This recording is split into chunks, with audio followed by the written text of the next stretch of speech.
Hello everyone, welcome to another episode here on Yuan Bo, episode 23, and we need to recruit someone, actually. So, I really wanted this one, I want the ones that don't cost me gold because they have already been recruited, and the ones, of course, that have a little bit more levels. So, I can get an 8 level Celestial General, or I can get the I think there's a level 17 here, yeah, and that takes about a turn, so I think I'm gonna wait for that turn actually, because I really want those. Now, in terms of the campaign, I already know that this is the second to last episode, mostly because the save file is gonna get corrupted. So spoiler alert, yep, second to last episode. I did achieve short victory, so at least I have that, but I was trying to at least get long victory. In all my campaigns I tried to go for map completion, and I've been talking about it, but the save file got corrupted because I entered on the proving grounds, and I didn't expect that, mostly. And I can't believe I'm not going to see this army in battle, the one with all the flyers. Ugh, I'll have to do a Cathay campaign later on just to do it again. But the reason is that the file gets corrupted, and it was weird because I entered the proving grounds, I started playing with this campaign, and the save file was fine, and it was possible. So I thought, okay, this is compatible. And then once they're gone, not even the replays are saved. So I even had episode 25, I didn't record the battle, and the replays aren't even there. So that's how incompatible it became once you leave the proving grounds. So lesson learned. But yeah, let me go back to the video and to what we're doing. Overall, what I want to do is just war with either the Cultists attack, they're allies with Oxyotl, or with Itza. They're at war with Oracles of Tzeentch, so even though they're strength rank 3, I guess I can have some battles against them. So yeah, let's get with Oracles of Tzeentch. We can get some war with them. Do I want that? I think so. There'll be some decent battles, and overall, I feel like I can finish the campaign in a good setting. Like, show you how to break through these guys. Should be fine. In the meantime, we do have some influence here from the puppets of Misrule, getting tired of them influencing me. So there's a few armies here that I'd likely just resolve on the Snake Gate, depending on how well they do. And then there's puppets of Misrule, who knows if Village will try to assault the gate. So there's several prospects here. I'm gonna move, by the way, when you see me moving like this, I'm checking on the movement points, so to ensure that I have 50 left by the time that I arrive there, so that I can use the encamp. That's a small trick there. And Miao Ying is gonna get a nice army. I hope I can showcase it, because I don't know if that was back on episode 25, I think so, which won't exist. It's sad, because at least I could end on a high note. Instead, I don't think I will. But still, at least I'll have some battles for you guys. And that's a short victory, so that's cool. What else? Yeah, definitely I'm gonna declare war on Itza. And it's kind of sad too, because the campaign is getting interesting. But I guess I can have some few. So let's join the war against Itza. Get some gold. That's quite some gold, actually. That's good. The reason why you do this is so that no allies are involved. This is joining a war, and it doesn't cause allies to get involved. I don't consider this is something that should be patched, honestly.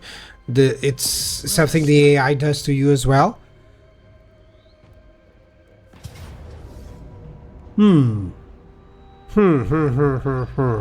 Yeah, this is just going to be under resolve. As you can see, this is still proving grounds, and the beta has already ended quite a while ago by the time this episode comes in.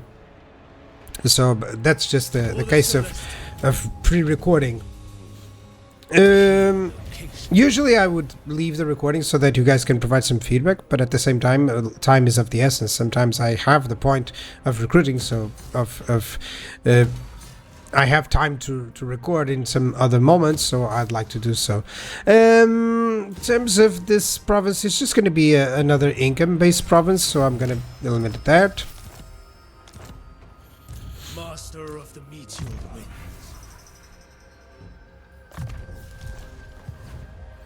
Serve from the front.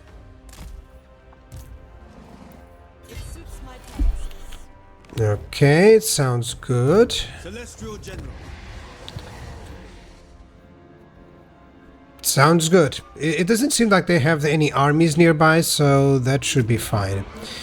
Now, I do have enough for a commercial district, and finally I can do one in Hanyu Port. Let me just show you the effects from them. Let's go. I think that's the best one to do so. Yeah, it has a port, it has some other stuff, so that's cool. Yeah, infrastructure and resource buildings. It doesn't have any resource. The seaport, does the seaport count as a resource because it's slightly different? Because the way this works with the resource, I think I would try, you know, something like this, Pahaks, which has the medicinal plants, actually. Where should I put that? Maybe here. Let me see what the resource does. Let me see what the resource does, and if it is different per resource, so we can predict that.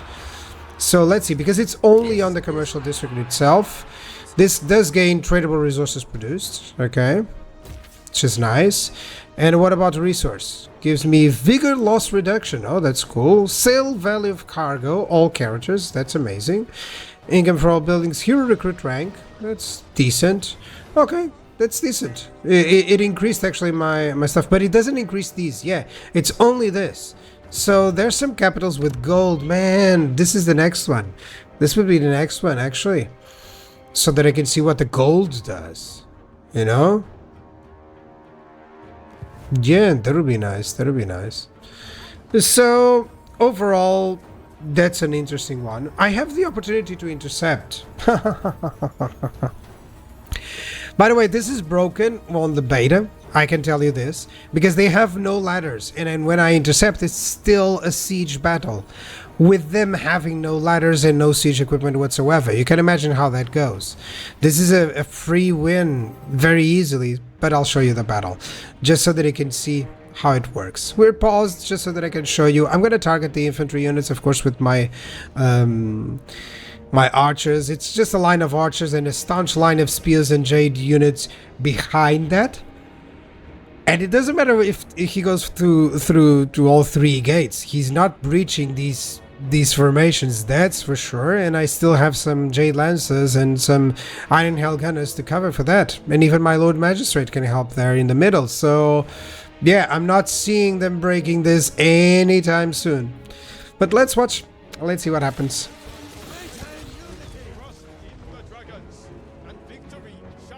Oh, clipping a little bit. Sorry. If you guys come from Medieval 2 or Rome 1, try Cathay.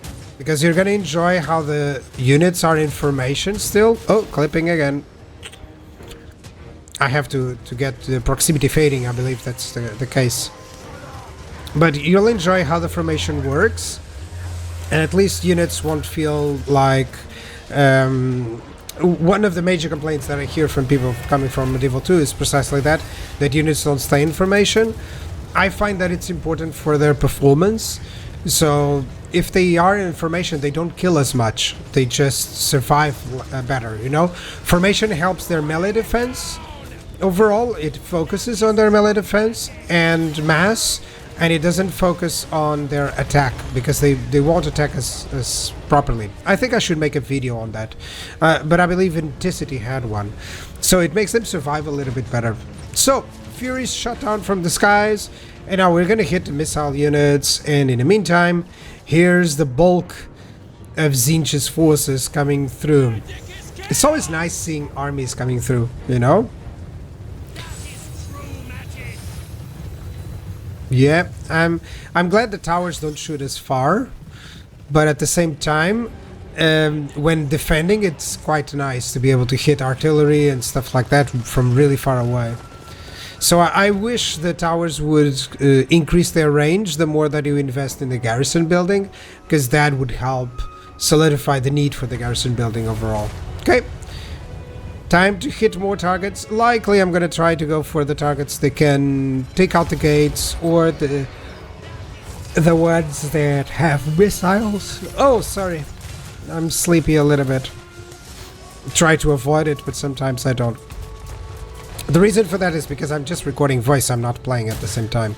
So of course, even though it's exciting, at the same time my tiredness comes through. I have kids, come on. You know how it works. If you don't, I envy you, because you don't get sleep. If you don't have kids, just sleep all that you can. You're gonna need it later, trust me. But overall, a nice view here from the Bastion, actually.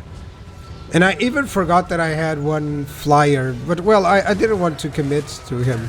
So yeah.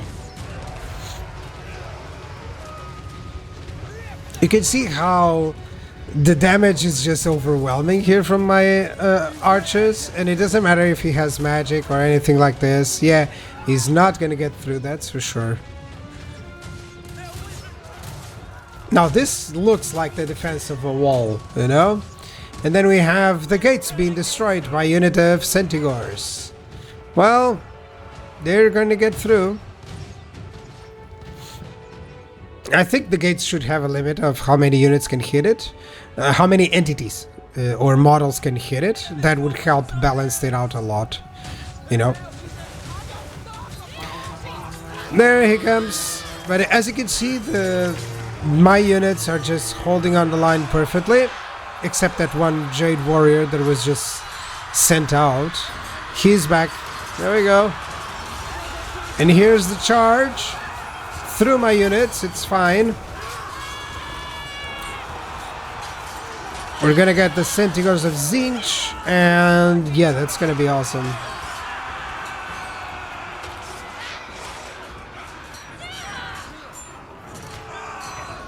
Come on. Come on.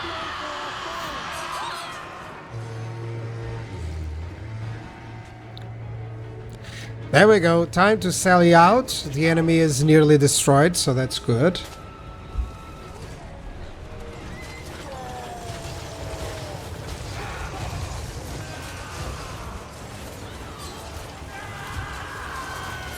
Yep.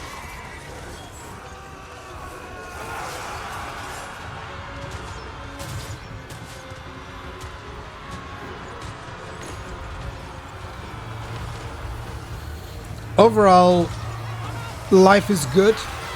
Life is getting better. Because we're fighting and we're holding on two fronts. Clipping again. I have to get a better cameraman, guys. Do you know anyone?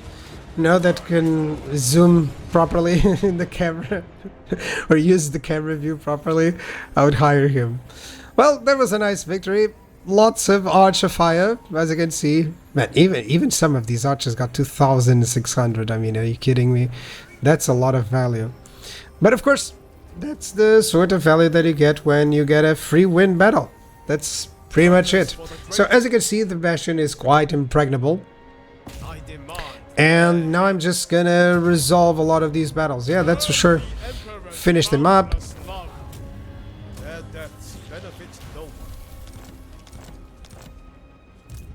That's nice. They cannot live. Okay, finishing up, mopping up. That's pretty much what I'm doing, just mopping up. They are sufficiently broken. Instrument of the divine. And we're cleaning up everything. That's good. That's good. There is no advantage in punishing offenses. Nice. Okay, Humility in all let's colonize.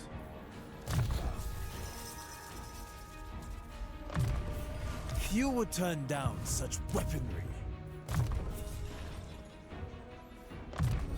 Surely a gift from the dragons. The Lord Magistrate stands ready. Witness their... Make your ancestors proud. Kneel. Shugengan Lord reporting. Alright. So far, so good. Just mopping up nicely. And that's good. We're gonna get to the Foundry of Bones, and then we can just roll over to the other side. Actually, that's what happened. Episode 25, I had already destroyed the Chaos Dwarfs here. So everything was just in order. I'm sad I won't be able to showcase it to you. Okay, Bulwark at the gate. That's for sure. Spread control, yes, necessary here on these places because that's a big of a problem. And yeah, Jade Veteran Facilities. Now that we're getting every technology with one turn, it's so fast actually. It would be like turn 120, I would have finished. So after that point on, you know, for domination campaign, it's just so good because all your units are at the maximum, and I wanted to showcase them so badly, but okay.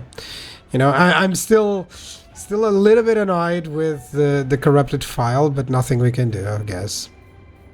Next time I'll learn. Don't put myself on the beta, or don't save the files on the beta. That's the case. I could have tested it as well, you know, just load it up, you know, save, and then remove from the beta and see if it worked. So that was silly from my side. So what I want from this guy, he does have unwielding, so it's kind of fine. And what I want from this guy is just to get a Jade Warrior spam army, basically. Which is a nice army, actually, at this point in the game, because they have so many buffs that you can do this, you know. What sort of lord can I get here? Shugengan Lord, yeah, that's for sure. Shugengan, that's how they call it. Let's get all Celestial Dragon crossbows, and what else? Another one, yeah, why not? It's never too many, especially because they're going for Miao Ying. There we go. And Zhao Ming just ceased here. I was very hoping for the time that I would attack the greenskins, but oh well. Yeah, 2 turns. I can actually reduce that slightly with Levy the Provinces. But yeah, it's going to go for a fortress city, so that's cool.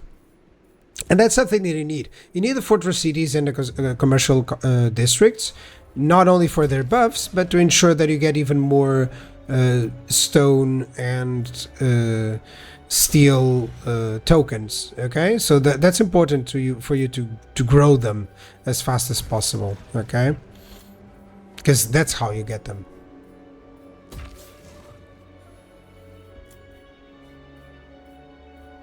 And it's a nice balance how the mechanic works, you know, that for instance, if I want to, I need to now it's not growing any stone fragments. You can look at the top, right, as I'm focusing you guys on the buildings, but at the top you have 3 + 3 of steel and 1 + 0 of stone, which means that I'm not getting any stone. So I need to use the steel ones to ensure that the stone ones can start growing. So it's always this sort of balance there as well. But yeah, that'll be for the next episode. Last episode actually will be. And thank you very much for watching and for the support of the campaign. And bye bye.